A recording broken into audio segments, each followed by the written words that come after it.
ფილიპინებში დაკავებული ქართველები დღეს სამშობლოში ბრუნდებიან. მეზღვაურები საქართველოში საგარეო საქმეთა სამინისტროს თანამშრომლებთან ერთად გამოემგზავრებიან.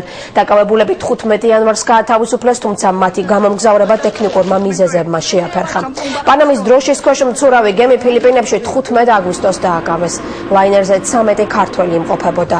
დაკავებიდან 5 თვის შემდეგ ფილიპინების სასამართლო მეზღვაურებს ყველა ბრალდება მოუხსნა.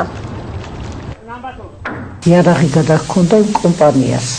მამათ არაფერი არ იცოდნენ, როცა სახლში მოდიოდნენ უკვე 6 თვე გასული იყო, დააპატიმრეს ბავშვები, რომლებიც 7 თვეა ბანაკში იმყოფებიან.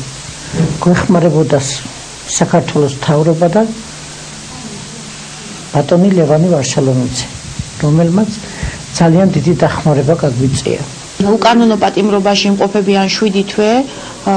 ქართველი მეზღვაურების უფლებები იქნა დაცული ბოლოს და ბოლოს ჩვენი სახელმწიფოს მიერ მივლენილი წარმომადგენლების მიერ. ეს მოულოდნელი იყო, რა თქმა უნდა, ასეთ სიტუაცია ჩვენთვის, მაგრამ ყოჩახ ქართველ მეზღვაურებს კარგად გაუძლეს.